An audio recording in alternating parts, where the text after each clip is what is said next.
नमस्कार प्रिय मित्रों, स्वागत है आप सभी का आपके अपने YouTube चैनल एनवीरा एजुकेशन पर। मैं महेंद्र बंजारा आज आप लोगों के लिए फिर से railway NTPC D group special reasoning की क्लास लेके आया हूं। और आज की इस क्लास में हम फिर अपना जो टारगेट 500 प्लस क्वेश्चनों का चल रहा है उसको आगे बढ़ाते हैं और डिस्कस करेंगे कुछ महत्वपूर्ण प्रश्नों के बारे में। और ये वीडियो आपको टोटली सारे रीजनिंग के टॉपिकों का कॉम्बिनेशन वीडियो आप लोगों के लिए है, तो ज़्यादा से ज़्यादा इसे शेयर करिएगा और आप भी इसे जितना हो सके अपनी नोटबुक में इन सारे क्वेश्चनों को लिखिएगा और अच्छे से नोट्स बनाइएगा। ये 100% वादा करता हूँ, 500 प्लस की अगर रीजनिंग सीरीज अच्छे से देखते हो, अच्छे से समझते हो, तो आपका बहुत ही जो आपका एग्जाम रेलवे का होने वाला उसमें ये आपके लिए बहुत ही फायदेमंद साबित होगा।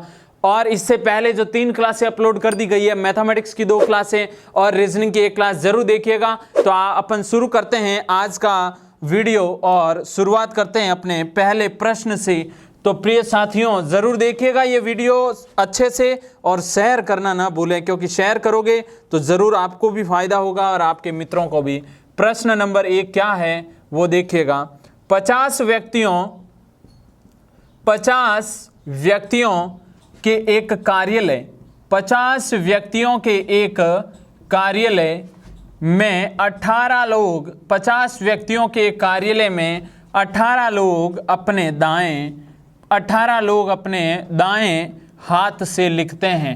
देखो, दाएं हाथ से लिखते हैं, प्रश्न देखना आप अच्छे से समझिएगा। लिखते हैं और 26 लोग क्या कर रहे हैं, अपने बाएं हाथ से लिखते हैं, अपने बाएं हाथ से लिखते हैं, अपने बाएं हाथ से लिखते हैं। आगे बोला जा रहा है और दो अपने दोनों हाथों से, 2 लोग हैं जो अपने दोनों हाथों से क्या लिख पा रहे हैं, दोनों हाथों से लिखते हैं, दोनों हाथों से लिख सकते हैं, दोनों हाथों से लिख सकते हैं। तो कितने लोग, प्रश्न में क्या पूछा है, कितने लोग ऐसे हैं, कितने लोग ऐसे हैं जो लिख नहीं सकते, जो लिख नहीं सकते हैं, जो लिख नहीं सकते हैं। ये question mark. Option number A 8 लोग ऐसे हैं, ऑप्शन नंबर बी 9 लोग ऐसे हैं, ऑप्शन नंबर सी 11 लोग ऐसे हैं, ऑप्शन नंबर डी 6 लोग ऐसे हैं। जल्दी से कमेंट बॉक्स में कमेंट करके अपने उत्तर को बताइएगा। प्रश्न का उत्तर जल्दी से कमेंट बॉक्स में कमेंट के माध्यम से दें।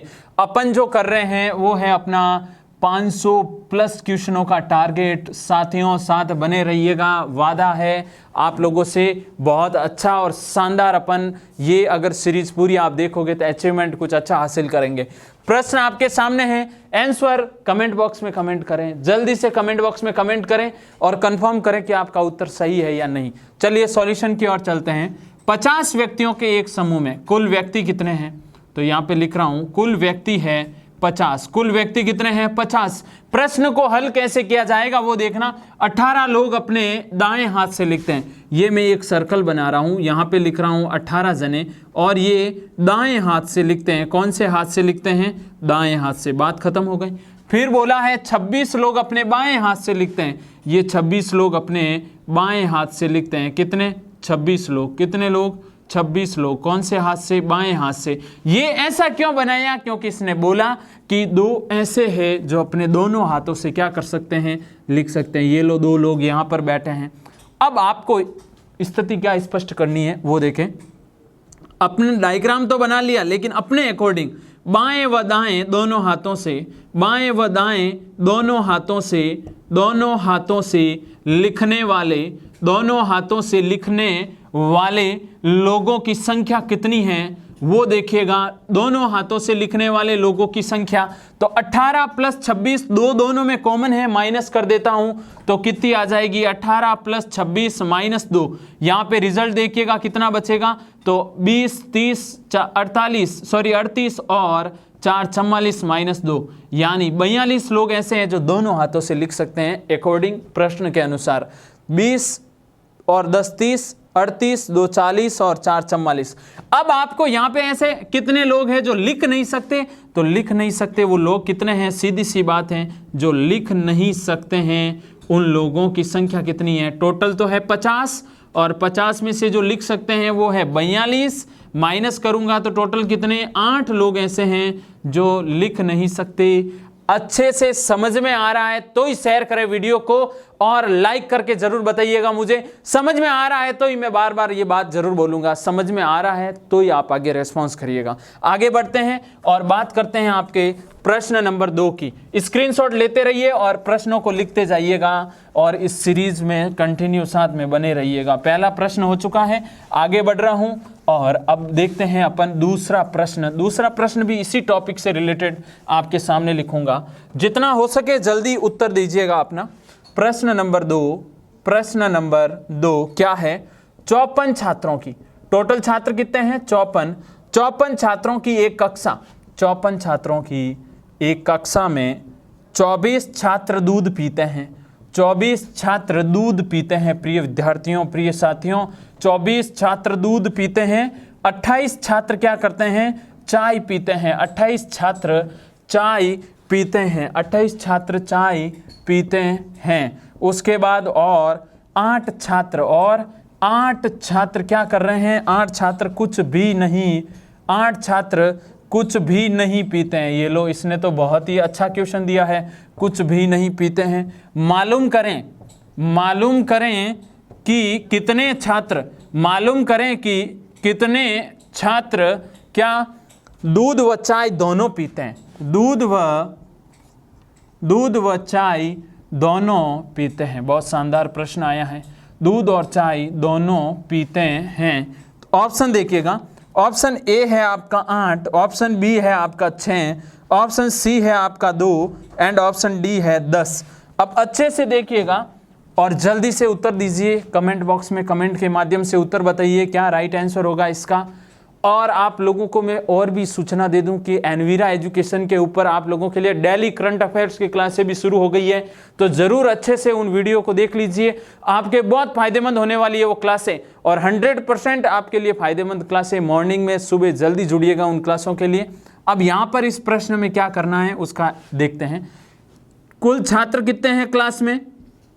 कुल छात्र हैं आपके 54। कुल छात्र कितने हैं? 54। एक कक्षा में 24 छात्र दूध पीते हैं, तो दूध पीने वाले छात्रों की संख्या कितनी है? दूध पीने वाले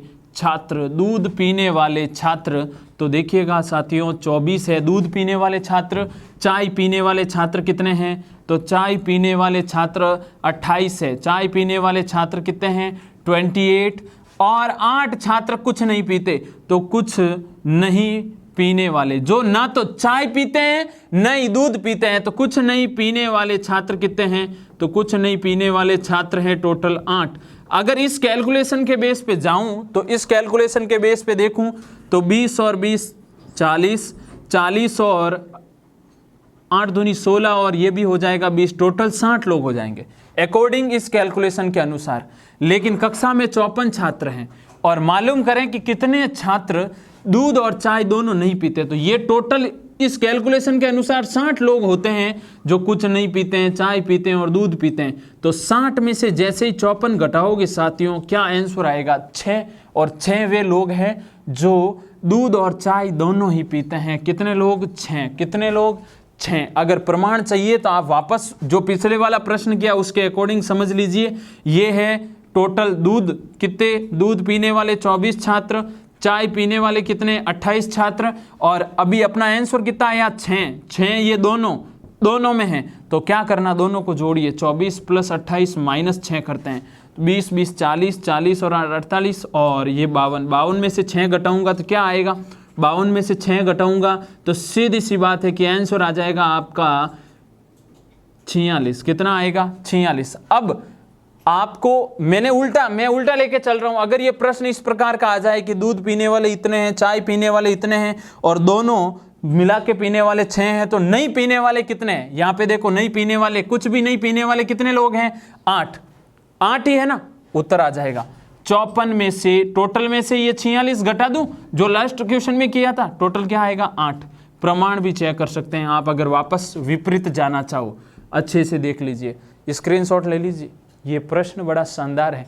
तो आगे बढ़ रहा हूं और आपके ब्लड रिलेशन से एक प्रश्न आ रहा है, उस प्रश्न की ओर चलते हैं। जो तीसरा प्रश्न है और अगर आप इस पूरी सीरीज़ में बने रहे तो वाकई में ही आप कुछ अच्छा अपने रेलवे के एग्ज़ाम में बहुत शानदार अचीव करोगे।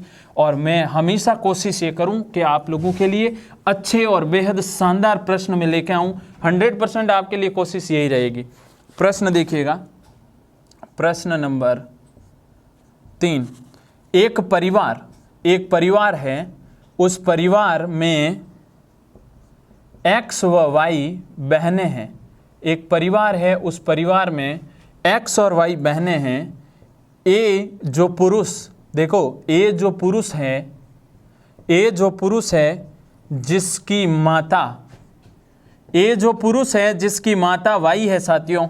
और आगे बोला है A का पुत्र C है, A का पुत्र C है, X का पुत्र B है, X का पुत्र क्या है? B है। तो निम्न में से कौन सा कथन सही है? निम्न में से कौन सा कथन सही है साथियों? तो नॉर्मल सी बात, ऑप्शन ए में क्या है? B व A चचेरे भाई हैं। ऑप्शन नंबर बी देखिए, X व Y का पुत्र A हैं, X व Y का पुत्र A है। ऑप्शन नंबर सी, B का पिता X है, B का पिता कौन है? X है। And option number D, C की दादी माँ Y है। अब यहाँ पर बात कौन सी सही है ये आपको बताना है।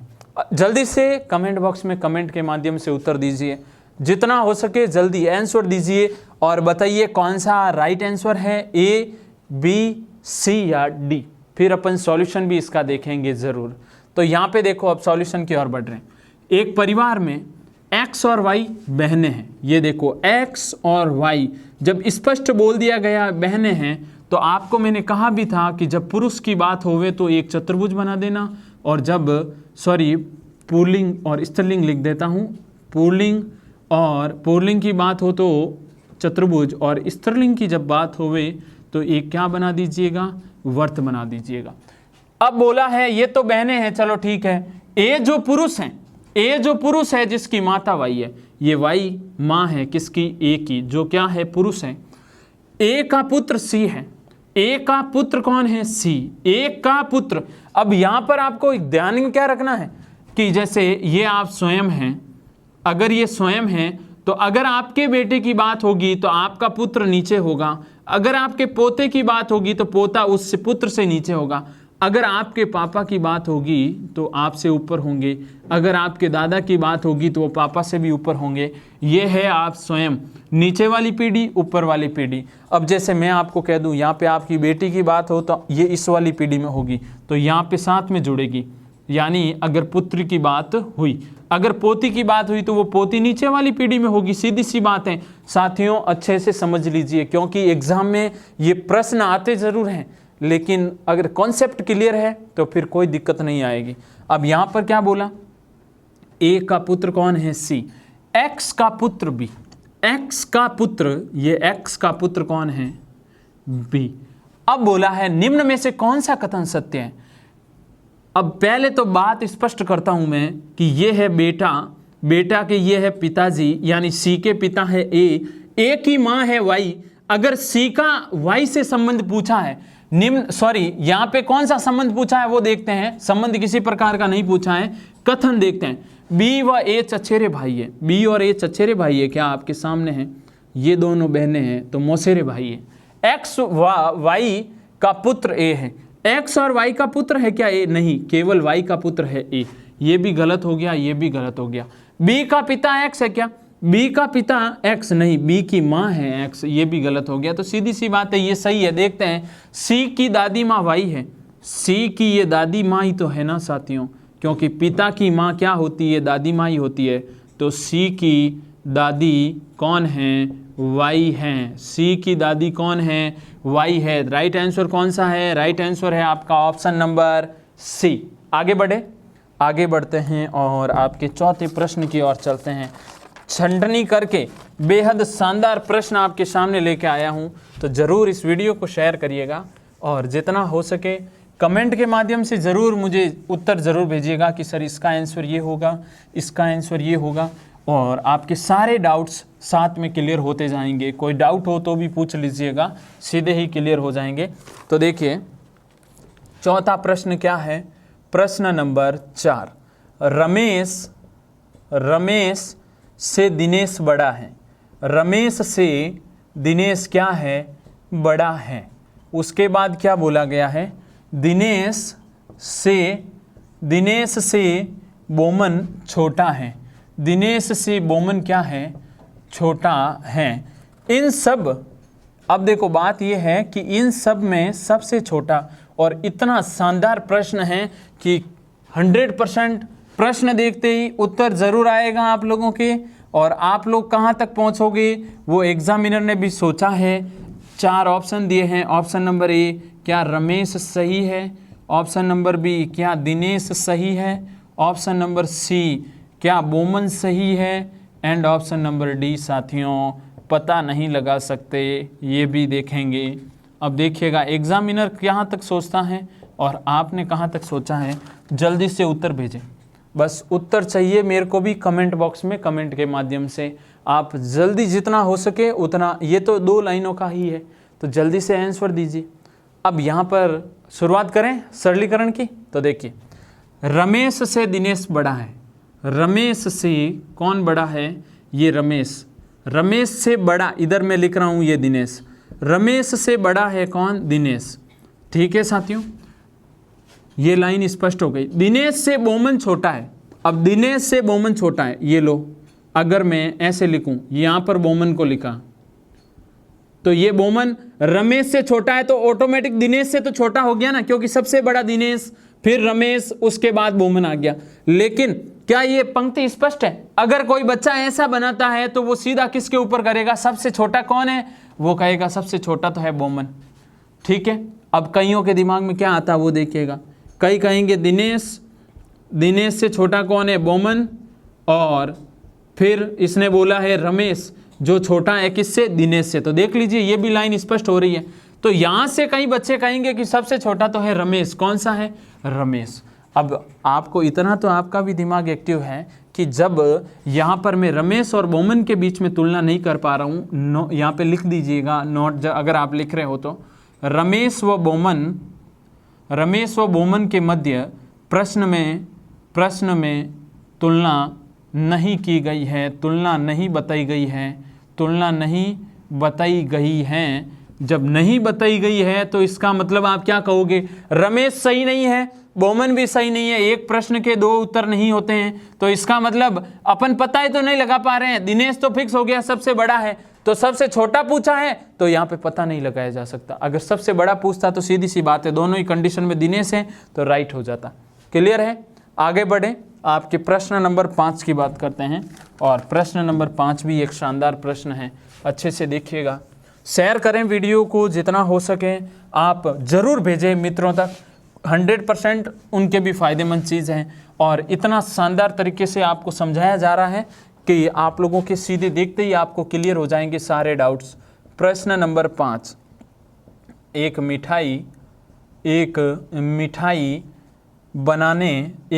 बनाने में आपको 5 कप दूध, देखो रेलवे में ऐसे प्रश्न भी देखने को मिलते हैं, 5 कप दूध और 3 कप चीनी। 5 कप दूध साथियों और 3 कप चीनी की आवश्यकता है। 3 कप चीनी की आवश्यकता है। अगर आप चाहते हो मिठाई बनाना तो 5 कप दूध चाहिए और 3 कप चीनी की आवश्यकता होती है। तो अब आपको, यदि आपको 25 कप, यदि आपके पास 25 कप दूध है, कितना दूध है, 25 के कप है जो दूध आपके पास दिया जाए तो मिठाई बनाने के लिए कितनी चीनी की आवश्यकता होगी, जल्दी से आंसर दीजिए। बिना ऑप्शन लिखे आप क्या आंसर बता पाएंगे, आवश्यकता होगी ताकि सारा दूध, अब देखिए, ताकि सारा दूध काम उपयोग किया जा सके। यानी पूरा का पूरा 25 कप दूध काम में लेना है, और 25 कप दूध काम में लेना है तो उसके लिए आपको कितनी चीनी की आवश्यकता होगी। तो जल्दी से आंसर दीजिए, ऑप्शन बिना ऑप्शनों के उत्तर दीजिए, फिर मैं ऑप्शन लिखता हूं आपके सामने। आंसर जल्दी से भेजिए, जितना हो सके जल्दी आंसर भेजिए। प्रश्न आपके सामने है, कमेंट बॉक्स भी आपके सामने है, पेन पेपर साथ रखें और जल्दी आंसर दीजिए। ऑप्शन लिख रहा हूं, देखिएगा क्या आपने सही बताया। Option A 9 cup, option B 6 cup, option C 10 cup साथियों, या option D 15 cup. Right answer कौन सा है वो देना है आपको। इस प्रश्न में बहुत नॉर्मल सी बात पूछी है। एक मिठाई बनाने में आपको 5 कप दूध और 3 कप चीनी की आवश्यकता है। जब 5 कप दूध होता है, अब देखिएगा, जब 5 कप दूध है तो उस कंडीशन में 3 कप क्या चाहिए, चीनी चाहिए। कितनी कप चीनी चाहिए, 3 कप। अब आपको बात क्या पूछी, यदि आपको 25 कप दूध दिया जाए तो मिठाई बनाने के लिए कितनी चीनी की जरूरत पड़ेगी। अब यहाँ पर 25 कप दूध हो गया, जब 5 कप था उस समय 3 कप चीनी चाहिए थी। अब 25 कप का मतलब 5 × 5, 5 को 5 से गुणा किया। 5 को किससे गुणा किया, 5 से। यानी ये वाला माना ये 5 है, इस 5 को अगर 5 से गुणा करूं तो 25 आ जाता है। तो इस 3 को किससे गुणा करना पड़ेगा, 5 से ही करना पड़ेगा। तो कितना कप आ जाएगा, 15 कप। कितना कप आ जाएगा, 15 कप। राइट आंसर कौन सा है, option number D. Option number D. Normal सा प्रश्न है। शेयर करें अब वीडियो को ज़्यादा से ज़्यादा, जितना हो सके शेयर कर दीजिए। आगे बढ़ते हैं और आपकी डिस्कस करते हैं प्रश्न नंबर 6 की।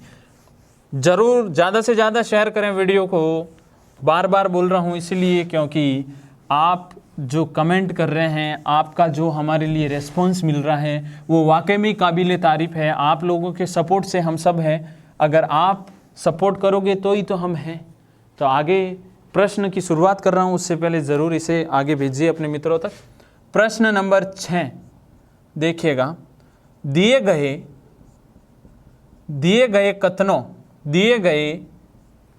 कथनों में से कौन सा कथन सत्य है। दिए गए कथनों में से कौन सा कथन सही है, सत्य है, आपको बताना है। पहला कथन, सभी खिलाड़ी मजबूत है। कथनों में से ऑप्शन के अकॉर्डिंग चलना है। आपको यहाँ पे कुछ चीज़ें दी हुई है, सभी खिलाड़ी मजबूत हैं। सेकंड में है, सभी सशक्त लोग लंबे हैं। सभी सशक्त लोग लंबे हैं। सभी सशक्त लोग लंबे हैं। आपको डायग्राम के थ्रू इसका आंसर निकालना पड़ेगा। बहुत शानदार प्रश्न रेलवे के एग्जाम में पूछा जा चुका है। अजीत सशक्त हैं। अजीत क्या है, सशक्त हैं। ऑप्शन नंबर ए, अजीत एक खिलाड़ी है। अजीत एक खिलाड़ी हैं। अजीत एक खिलाड़ी हैं। ऑप्शन नंबर बी, अजीत लंबा है। ऑप्शन नंबर बी में है अजीत लंबा है। ऑप्शन नंबर सी क्या है, अजीत एक लंबा खिलाड़ी है। अजीत एक क्या है साथियों, लंबा खिलाड़ी हैं। एंड ऑप्शन नंबर डी, कोई निष्कर्ष नहीं निकाला जा सकता। कोई निष्कर्ष निकाला नहीं जा सकता है।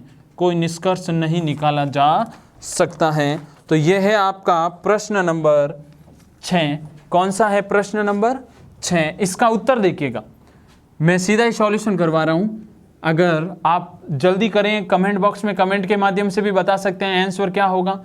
ऑप्शन नंबर ए सही है, option number B, option number C या ऑप्शन नंबर डी।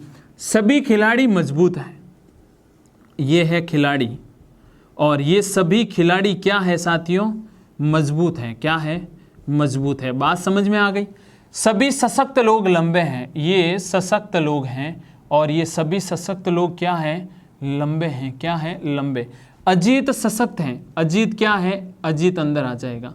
अजीत क्या है प्रिय मित्रों, प्रिय साथियों, अजीत है जो सशक्त हैं। सभी सशक्त लोग क्या है, लंबे हैं। खिलाड़ी है जो मजबूत हैं। अब ये दोनों मिक्स भी हो सकते हैं, आप लोगों को पता है, लेकिन कंडीशन क्या है, आपको, आपके पास 2 डायग्राम है या 3 डायग्राम जो भी बने, अगर उसमें से किसी एक डायग्राम में भी आपका जो ये सामने ऑप्शन दिए वो गलत हो जाते हैं तो सीधी सी बात है वो सत्य नहीं होगा।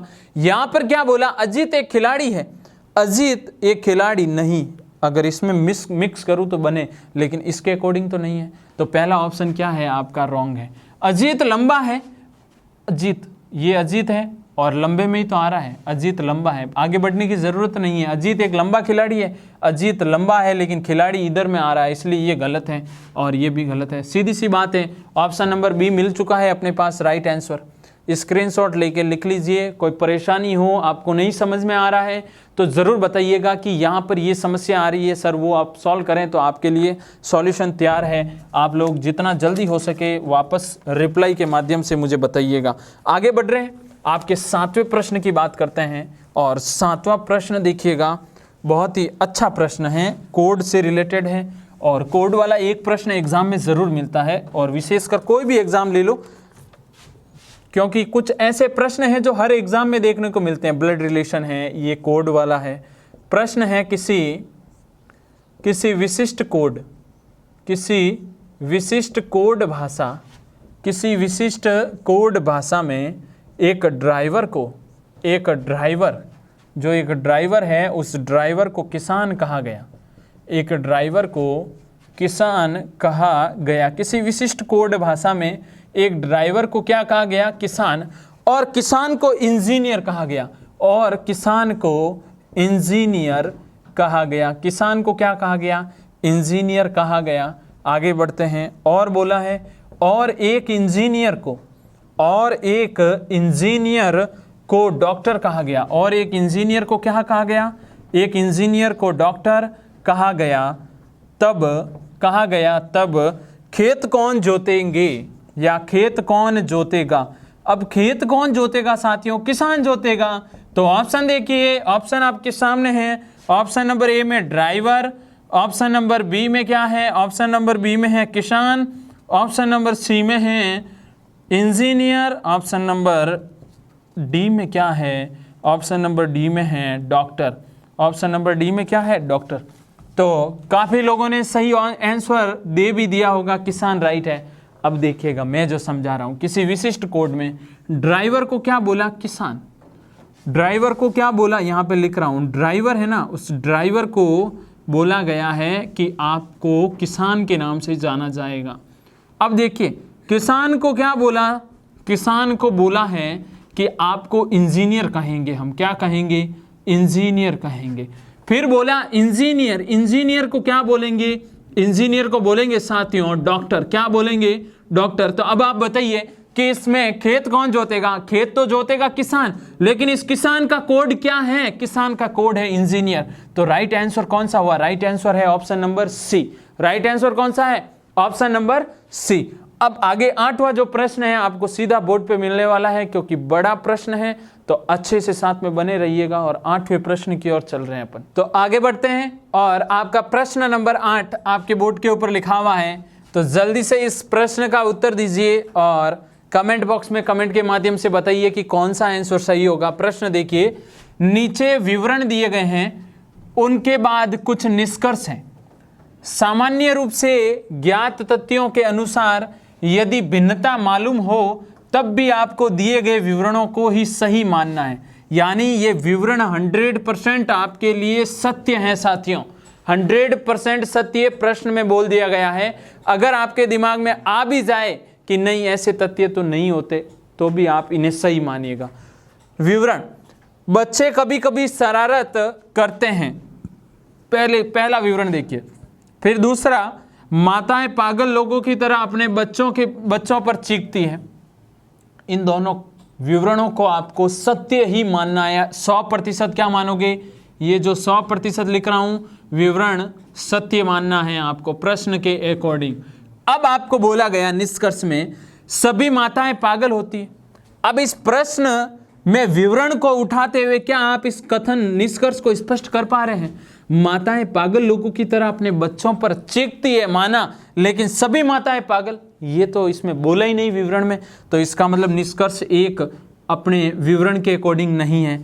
दूसरा, बच्चे अपनी माताओं के चीखने के कारण शरारती होते हैं। कहीं ऐसी लाइन लिखी क्या, बच्चे कभी कभी शरारत करते हैं साथियों, ये बोला है।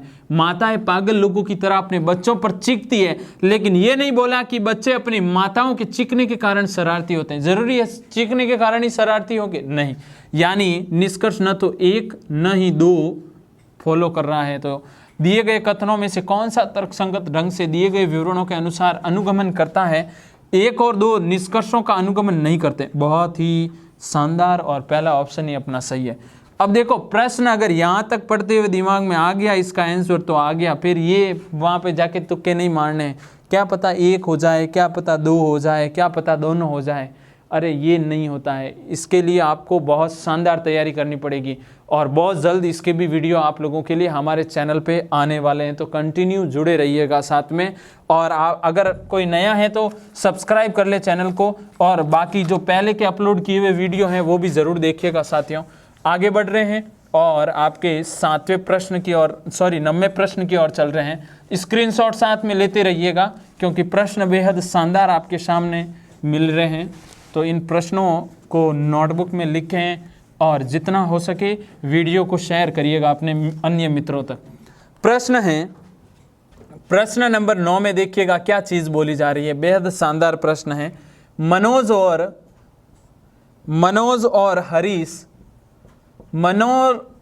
और हरीश तबला बजाते हैं, यानी तबला वादक हैं, बजाते हैं। केतन व हरीश ड्रम बजाते हैं। क्या बजाते हैं? ड्रम बजाते हैं। जो 500 प्लस क्वेश्चनों का टारगेट चल रहा है उसमें इस रीजनिंग के दूसरे वीडियो का 9वां प्रश्न है, अच्छे से देखिए। ड्रम बजाते हैं मनोज व जेकब। अब देखो वापस क्या बोला, मनोज व जेकब बांसुरी बजाते हैं। बांसुरी बजाते हैं।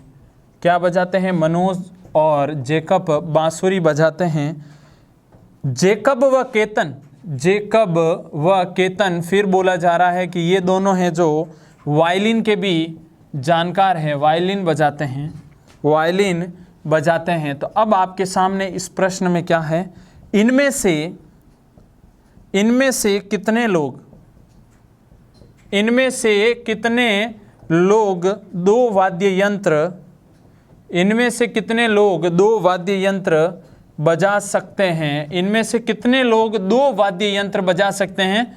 ऑप्शन नंबर ए 1 जना है जो 2 बजाता है, ऑप्शन नंबर बी 2 लोग हैं, ऑप्शन नंबर सी 3 लोग हैं, या ऑप्शन नंबर डी 4 लोग। यानी आपको ये बताना है कि ऐसे कितने लोग हैं जो 2 वाद्य यंत्र बजा सकते हैं। तो इस प्रश्न के अकॉर्डिंग अपन देखते हैं कि राइट आंसर कौन सा होगा, और आप बताइए कमेंट बॉक्स में। ए सही है क्या 1 जना है, बी सही है क्या 2 जने ऐसे हैं, सी सही है तो 3 और डी सही है तो 4।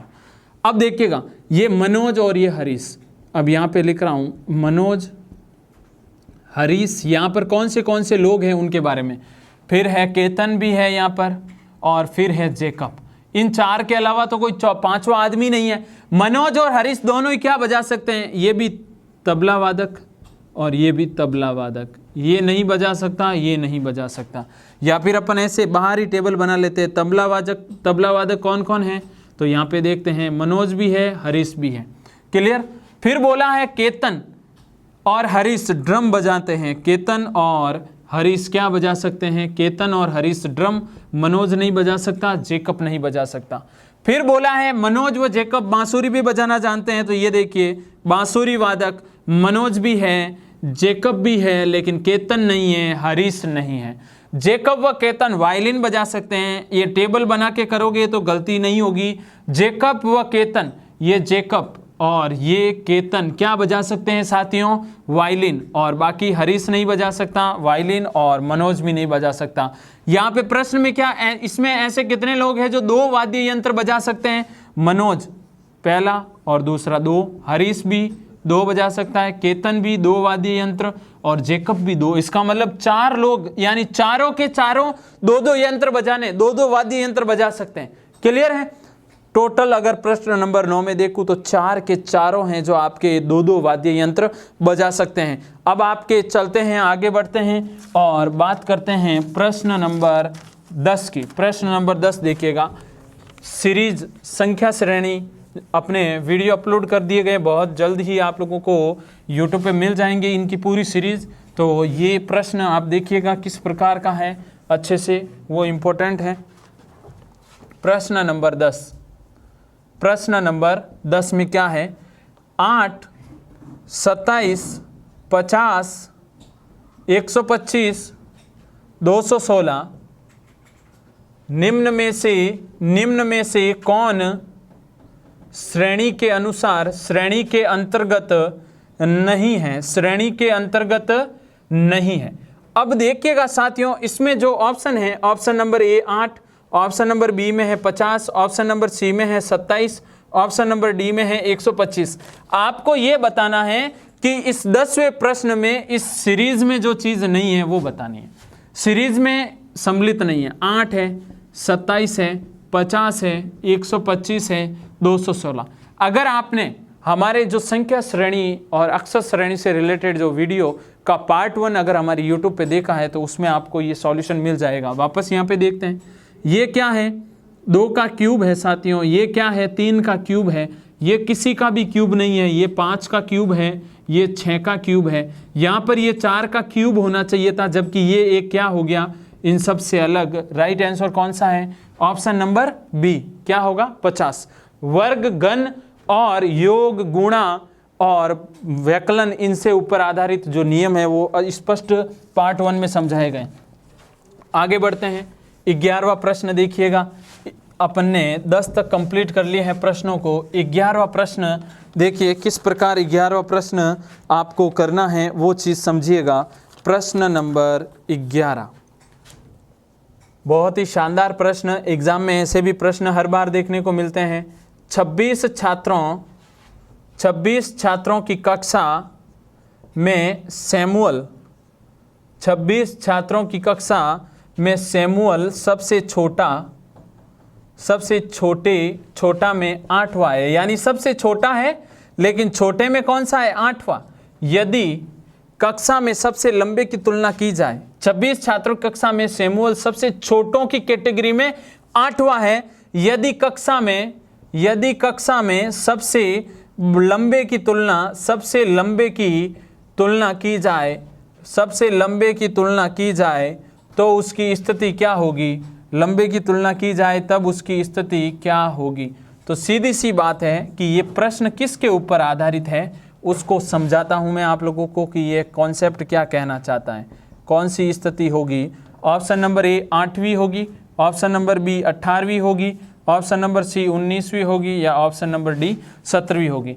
यहाँ पे समझना क्या है, आपको पता है टोटल अगर ये पंक्ति है, इस पंक्ति में यहाँ पर कोई व्यक्ति बैठा है, इसका अगर मैं बात करूँ तो बाईं ओर से और ये दाईं ओर से इस प्रकार की स्थिति है। तो टोटल निकालना है तो क्या करेंगे, राइट प्लस लेफ्ट माइनस 1, यही करते हैं। तो यहाँ पर छोटे और बड़े से स्थिति है और टोटल है 26 और आपको क्या बताना है कि यहाँ पर बड़े की ओर से क्या स्थिति होगी। तो कुछ नहीं करना है, अगर आपको ये चीज़ करनी है, अगर टोटल दे दिया जाए, जैसे एक पंक्ति है, इस पंक्ति में 26 जने हैं टोटल, इस पंक्ति में एक व्यक्ति का इधर से 8वां स्थान है, तो इधर से कौन सा होगा, 26 माइनस 8, 26 में क्या घटा दें, 8 और ये 1 जोड़ दें, 26 में से 8 घटा दें। ऐसे कैसे, छोटे से इधर और बड़े से ये स्थिति है, तो करना कुछ नहीं है, 26 में से 8 घटा के प्लस जोड़ना है। तो कितना आएगा, 26 में से 8 जाता है तो 6 2 8 18 और 1 19 बचता है। कितना बचता है, 19, और ये अपना राइट आंसर हो जाएगा।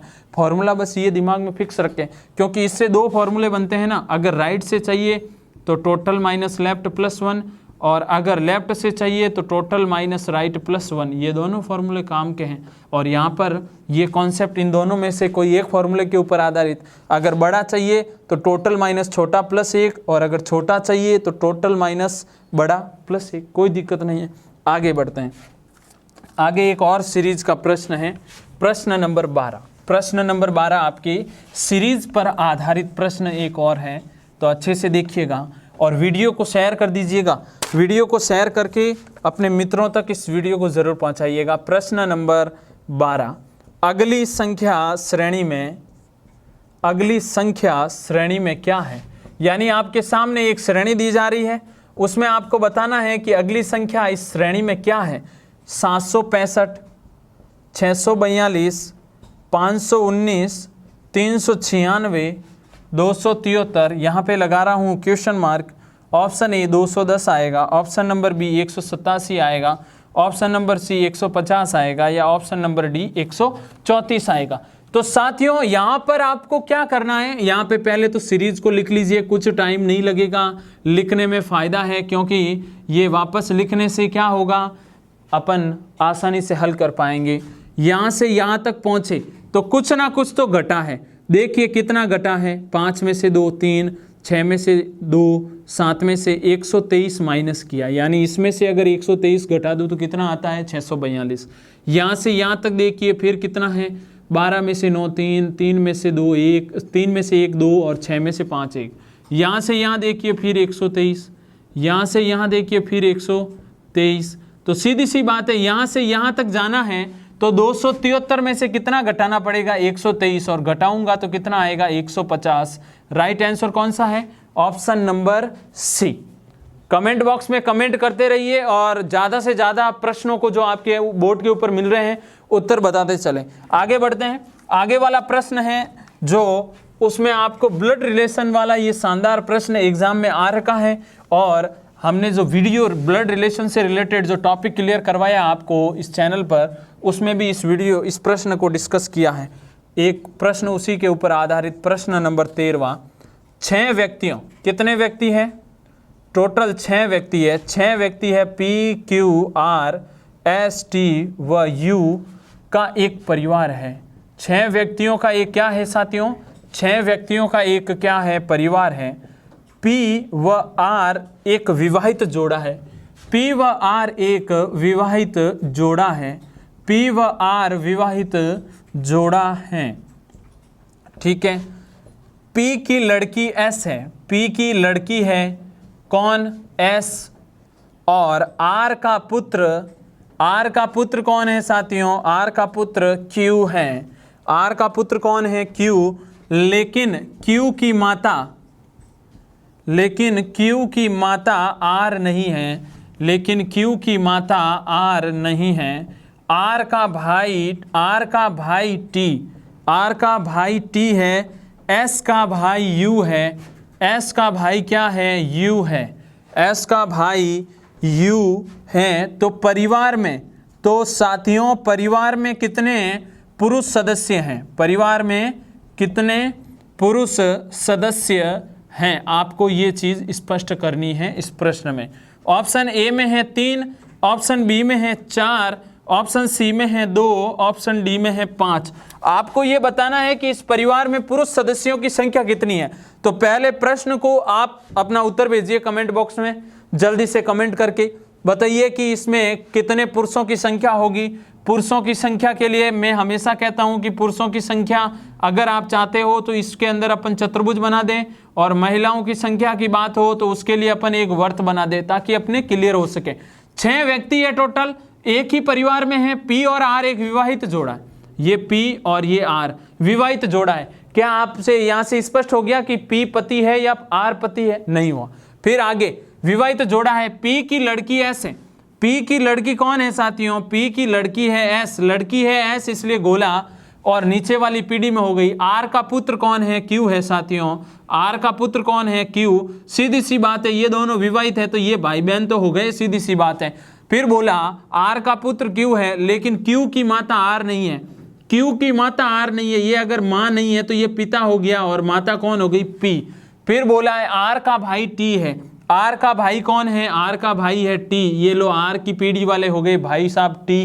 S का भाई कौन है, S का भाई है U, ये लो S का भाई U। तो परिवार में कितने पुरुष हैं, 1 2 3 और 4, टोटल पुरुषों की संख्या कितनी हो गई परिवार में। ऑप्शन नंबर बी आपका राइट आंसर है कि इस परिवार में टोटल पुरुषों की संख्या होगी 4।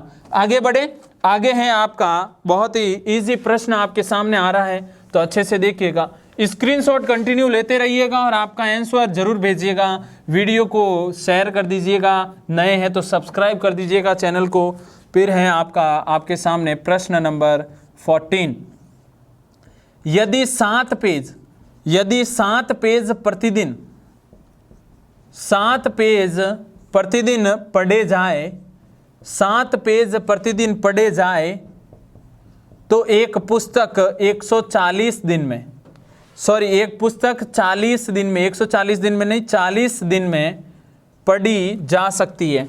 एक पुस्तक है और अगर उस पुस्तक के 7 पेज रोजाना के पढ़ें तो उस पुस्तक को पढ़ने में 40 दिन लगेंगे साथियों। यदि एक पुस्तक 8 दिन में पूरी, यदि एक पुस्तक 8 दिन में, यदि यही पुस्तक है जो 8 दिन में, यदि ये पुस्तक 8 दिन में पूरी पढ़नी है, अगर पूरी पढ़ना चाहते हो और वो भी कंप्लीट 8 दिन में है तो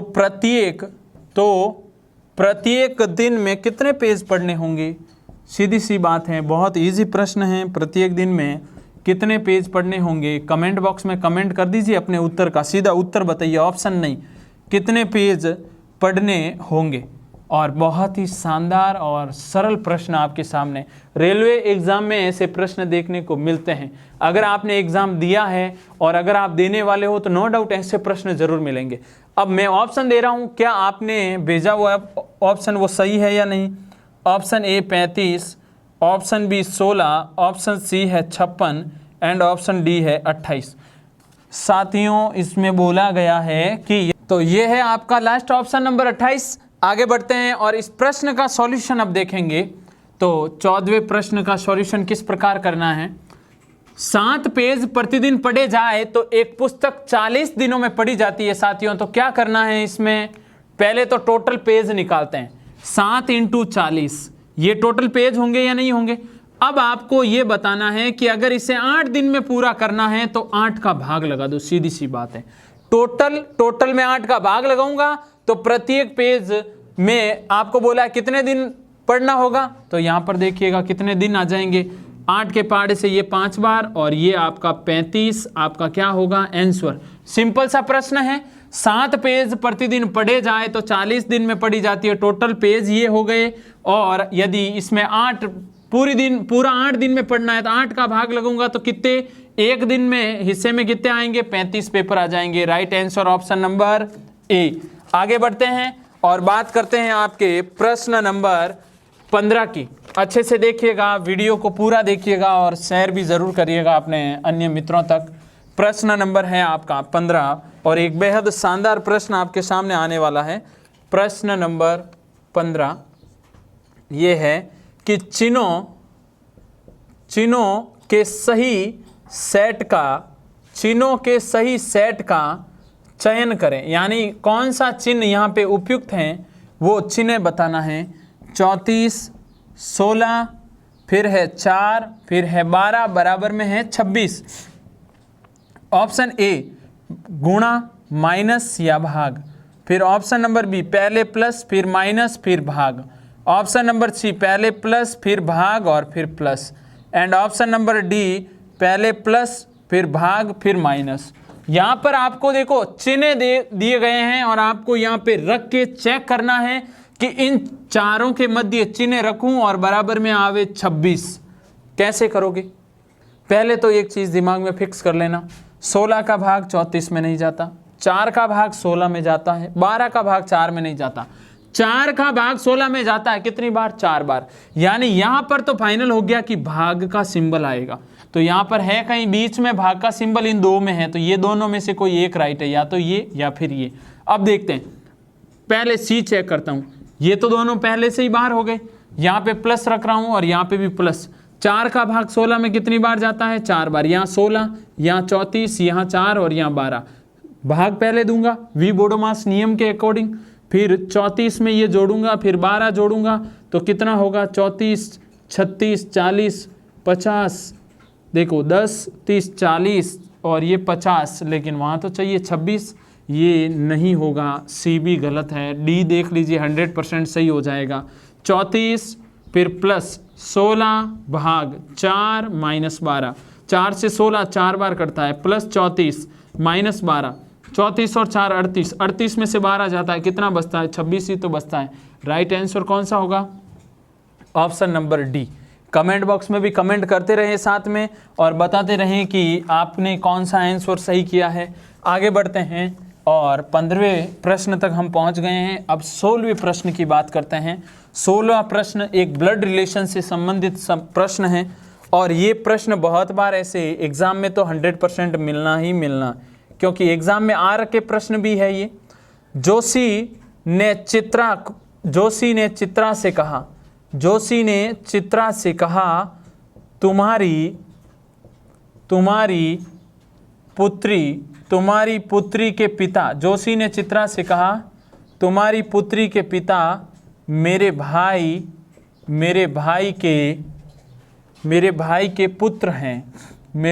के पुत्र हैं। चित्रा की पुत्री से जोशी के भाई से क्या रिश्ता है? चित्रा की पुत्री का जोशी के भाई से क्या रिश्ता है साथियों? तो ऑप्शन नंबर ए में है पुत्र लगेगा, ऑप्शन नंबर बी चाचा का रिश्ता है, ऑप्शन नंबर सी दादा का रिश्ता है, या ऑप्शन नंबर डी पोते का रिश्ता है। और बड़ा ही नॉर्मल सा प्रश्न आपके सामने है, करना कुछ नहीं है। 16वें प्रश्न में आपको ये पूछा गया है कि जोशी ने चित्रा से कहा तुम्हारी पुत्री के पिता मेरे भाई के पुत्र हैं। तुम्हारी पुत्री के पिता मेरे भाई के पुत्र हैं, तो चित्रा की पुत्री से जोशी का क्या संबंध है? अब देखिएगा हल करने का तरीका।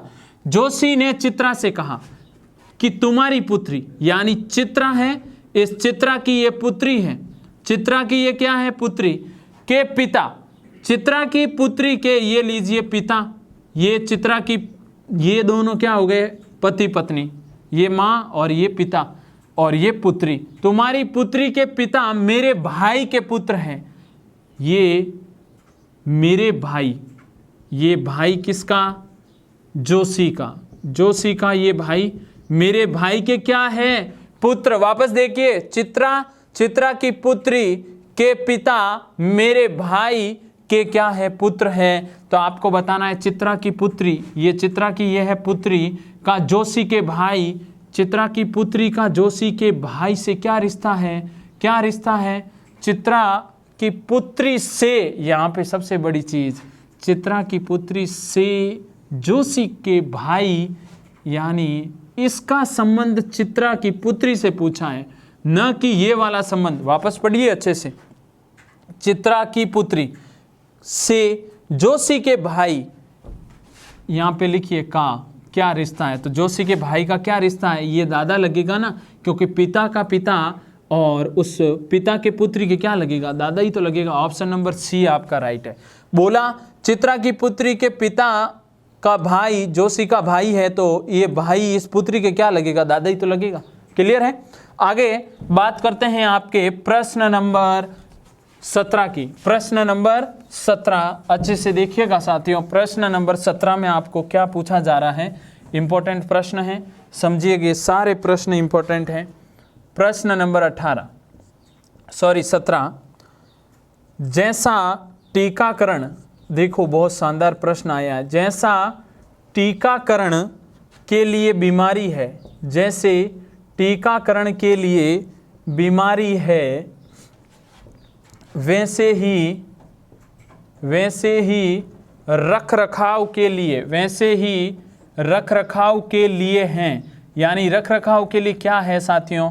ऑप्शन नंबर ए रंग करना, ऑप्शन नंबर ए रंग करना, ऑप्शन नंबर बी खराबी, ऑप्शन नंबर सी खर्च, एंड ऑप्शन नंबर डी में है तेल लगाना।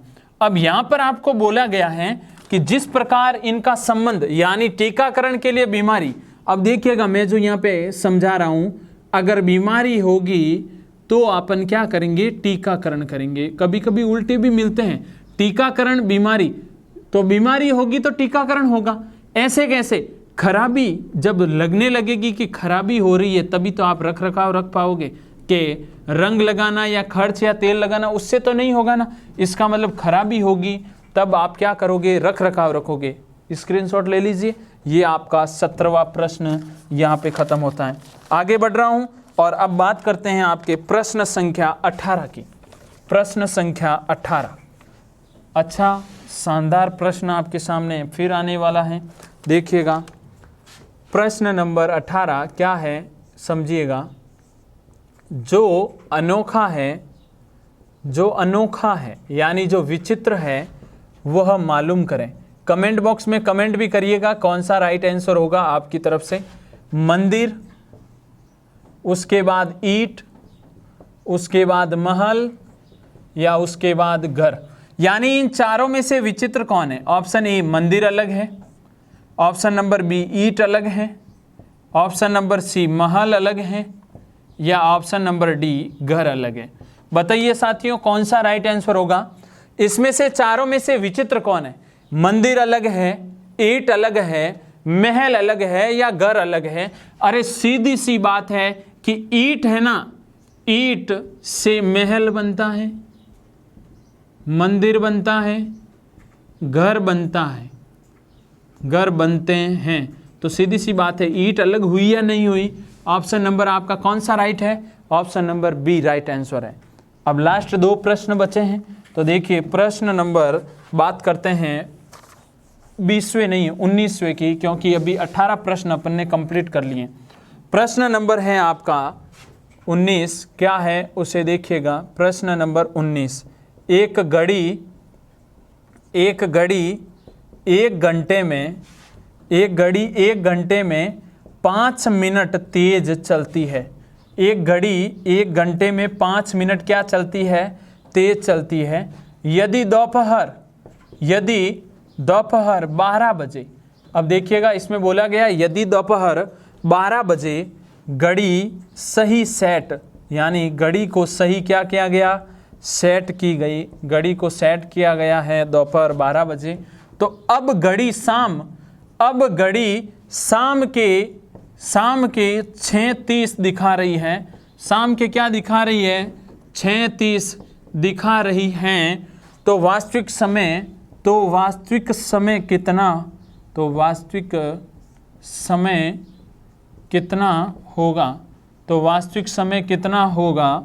ऑप्शन नंबर ए है शाम 5 बजे का दिखाएगी, ऑप्शन नंबर बी शाम 5:15 जो वास्तविक समय बताना है साथियों, शाम 5:30 का समय वास्तविक, या ऑप्शन नंबर डी शाम 6 बजे का होगा।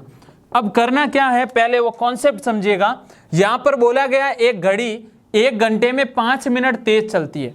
जल्दी से आपका उत्तर क्या है वो कमेंट बॉक्स में कमेंट करें और बताएं कि राइट आंसर कौन सा होगा, ए, बी, सी या डी। आपको यहाँ पे सीधा सा बोला है 1 घंटे में घड़ी कितना? 1 घंटे में 5 मिनट क्या हो जाती है? तेज हो जाती है। 1 घंटे में घड़ी 5 मिनट क्या हुई? तेज, यानी 5 मिनट 1 घंटे में बढ़ती है। यदि दोपहर 12 बजे, ये है आपकी घड़ी और इस घड़ी में ये है 12, ये है 6, ये है 3 और यहाँ पर इसके ऑपोजिट ये 9, 1, 2, 4, 5, 7, 8, 10 और 11। अब घड़ी को क्या बोला? दोपहर 12 बजे घड़ी सही यानी शुरू की गई, ये 12 बजे, मिनट और घंटे दोनों सुइयां यहीं पर है। आपको बोला अब घड़ी शाम के 6:30 बजे दिखा रही है, यानी घड़ी यहाँ से घूमते घूमते ये कौन सी सुई है? ये है घंटे वाली सुई, लेकिन ये घंटे वाली सुई 6:30 की स्थिति बता रही है, यानी ये इन दोनों के मध्य, और मिनट वाली सुई इसके ऊपर। तो आपको यहाँ पे बोला है वास्तविक समय कितना होगा। तो पहले तो ये बताइए कि दोपहर 12 बजे से 12 के बाद 1, फिर 2, फिर 3, फिर 4, फिर 5 और 6, ये 1 घंटा, 2 घंटा, 3, 4, 5 और 6। अब मैं अगर आपसे बात करूं 6 घंटे में घड़ी कितना तेज होगी? 1 घंटे में अगर 5 मिनट होती है तो 6 घंटे में 5 × 6 यानी 30 मिनट घड़ी क्या चलेगी? एडवांस चलेगी या नहीं चलेगी? और अगर देखा जाए तो घड़ी शाम के कितना टाइम बता रही है? 6:30 दिखा रही है। तो वास्तविक समय क्या होगा? वास्तविक समय 30 मिनट कम का होगा, क्योंकि 30 मिनट आगे दौड़ गई है। अगर वो 6 बजे का टाइम बता रही है और वास्तविकता में 6 बजे है, लेकिन अगर 1 घंटे में 5 मिनट तेज होगी तो 6 घंटे में 30 मिनट, उस स्थिति में 6 के 6:30 दिखाएगी। लेकिन आपको बता उल्टा देखो, प्रश्न में क्या पूछा है? शाम के 6:30 तो वो दिखा रही है, तो वास्तविक समय क्या था? तो शाम के 6.5 दिखाने की स्थिति अगर है तो उस कंडीशन में वास्तविक समय क्या होगा साथियों? वास्तविक समय सीधी सी बात है 6.5 में से क्या कर दो 30 माइनस करो, ये तो 6 बजे का एग्जैक्ट टाइम दिखाएगी, वो भी कौन सा? शाम 6 बजे का। बात क्लियर हुई? ये अच्छे से देख लीजिएगा, क्योंकि 1 घंटे में 5 मिनट तेज होती है तो 6 घंटे में 30 मिनट तेज होगी। वास्तविक समय उसका 6 बजे घड़ी में अगर रियल वास्तविकता से चलता रहे तो ना तेज ना कम हो, तो वास्तविकता के साथ चले तो वो 6 बजे का टाइम बताएगी, लेकिन तेज होने की स्थिति में वो 6:30 बताएगी। तो प्रश्न में सही बोला, उत्तर के अकॉर्डिंग आप मूल्यांकन भी कर सकते हैं। अंतिम प्रश्न देखते हैं। अंतिम प्रश्न आपका 20वां प्रश्न क्या बोला जा रहा है देखिएगा। घड़ी की बात हो रही है और घड़ी के ऊपर आधारित बेहद शानदार प्रश्न आपके सामने आ रहा है। घड़ी में 10 बजे का टाइम हो रहा है। घड़ी में कितने बजे का टाइम हो रहा है? 10 बजे का। प्रश्न नंबर 20 और क्या है उसे समझिएगा। आपको बोला एक घड़ी है, इस घड़ी में 10 बजे, कितने बजे? 10 बजे हो, एग्जैक्ट 10 बजे हो तो घड़ी के घंटे व मिनट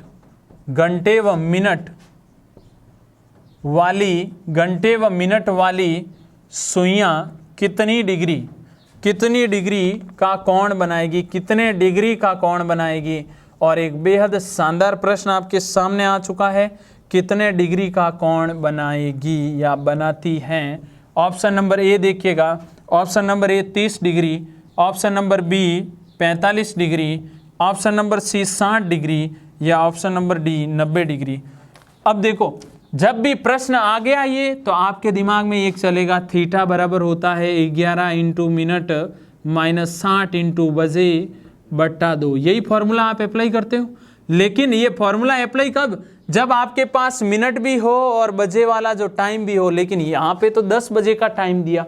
जब 10 बजे का टाइम दिया है तो आपको ये बताना है कि इस 10 बजे के टाइम के अकॉर्डिंग कितने डिग्री का कोण बनेगा। तो मैं एक डायग्राम की सहायता से आपको समझा रहा हूँ। ये है आपकी घड़ी में ये 12, यहाँ पर है 6, यहाँ पर है 3 और यहाँ पर है 9। 1 2 4 5 7 8 10 और 11, ठीक है ना। अब मेरे को यहाँ पर ये पहले तो 10 बजे एग्जैक्ट टाइम दर्शाते हैं। घंटे वाली सुई तो 10 पे होगी और मिनट वाली सुई 12 पे होगी। तो अब आप बताइए कि यहाँ से यहाँ तक, पहले तो मैं जो चीज़ लिख रहा हूँ, घड़ी की मिनट की सुई 1 मिनट में कितने मिनट में? 1 मिनट में 6 डिग्री का क्या बनाती है? कोण बनाती है। कितना? 6 डिग्री का कोण बनाती है। और ऐसे कैसे अगर मैं बोलूँ घंटे वाली सुई 1 मिनट में आधा डिग्री 1/2 डिग्री का क्या बनाती है?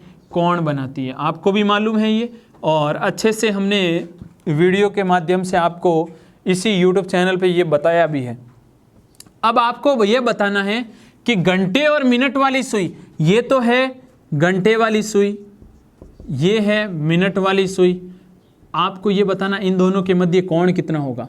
तो कोण तो यही होगा ना, क्योंकि ये वाला कोण आपको स्पष्ट करना है। यहाँ से 10 से 11 पहुँचे 5 मिनट, 11 से 12 पहुँचे 5 मिनट, टोटल देखूँ तो 10 मिनट है इन दोनों के बीच में। 1 मिनट में 6 डिग्री का कोण बनता है, तो 10 मिनट में कितना बनेगा साथियों? 10 मिनट में 60 डिग्री का कोण बनेगा। ऑप्शन नंबर कौन सा राइट है आपका? ऑप्शन नंबर सी राइट है। और अगर ऐसे ये वाला कोण 60 डिग्री का हो गया, अगर ये वाला कोण पूछ लूँ मिनट और घंटे वाली सुई के बीच, तो आप कितने डिग्री बताओगे? 300 डिग्री।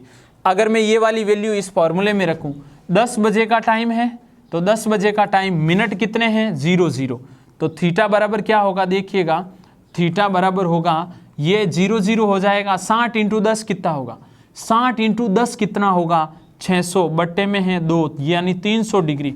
लेकिन ये वाला कोण 300 है, आपको तो ये चाहिए ना, ये 300 टोटल होता है 360, माइनस करूंगा 300 तो कितना आ जाएगा? 60 डिग्री। कितना आ जाएगा? 60। ये तो 0 है तो माइनस माइनस में आए चाहे प्लस में, आपको माइनस करना है 360 में से। तो ये 300 डिग्री आ रहा है इस फॉर्मूले के अकॉर्डिंग। जब आप माइनस करोगे 360 में से तो कितने डिग्री आएगा, 60 डिग्री। इसके अकॉर्डिंग समझे तो भी 60 डिग्री। आपको बस ये ध्यान रखना है, हर बार यहाँ पे 30 डिग्री ही बनता है। ये 5-5 मिनट का गैप है। 1 मिनट में अगर 6 डिग्री बनेगा तो 30 मिनट, 5 मिनट में कितना बनेगा, 30 डिग्री। कोई भी स्थिति देख लो, यहाँ से यहाँ तक 30 डिग्री, यहाँ से यहाँ तक 30 डिग्री, ऐसे कैसे, यहाँ से यहाँ तक पहुँचे 30 डिग्री, यहाँ से यहाँ तक 30, प्रत्येक स्थिति में 30 ही बनेगा, क्योंकि हर बार 5-5 डिग्री का क्या चलता है, गैप चलता है। 30 कितनी बार आ रहा है, 1 2 3 4 5 6 7 8 9 10 11 12, और 12 इंटू 30 कितना होगा, 360 डिग्री। वर्त के केंद्र पे कौन होता है। तो ये पूरी कहानी आपको विथ बेसिक, विथ सूत्र, सब तरीके से मैंने स्पष्ट कर दी है। और आज की वीडियो का ये लास्ट प्रश्न जो हमने हल कर लिया है, कंटिन्यू साथ में बने रहिएगा। और ये स्क्रीनशॉट लेके ये प्रश्न आपके पास अपनी नोटबुक में नोट डाउन भी कर लीजिएगा। इसी उम्मीद के साथ कि आप लोग इस वीडियो सीरीज को अच्छे से देखोगे, अपने मित्रों तक शेयर करोगे। आपको जहां भी परेशानी हो, कमेंट बॉक्स आपके लिए है, कमेंट बॉक्स में कमेंट करें, और जो भी परेशानी है वो एनवीरा आपके लिए तैयार है, आपकी हर समस्या का समाधान करने के लिए। तो मिलेंगे नेक्स्ट वीडियो में, इसी 500 प्लस क्वेश्चनों की सीरीज को आगे बढ़ाएंगे। तब तक अच्छे से पढ़ते रहें। धन्यवाद।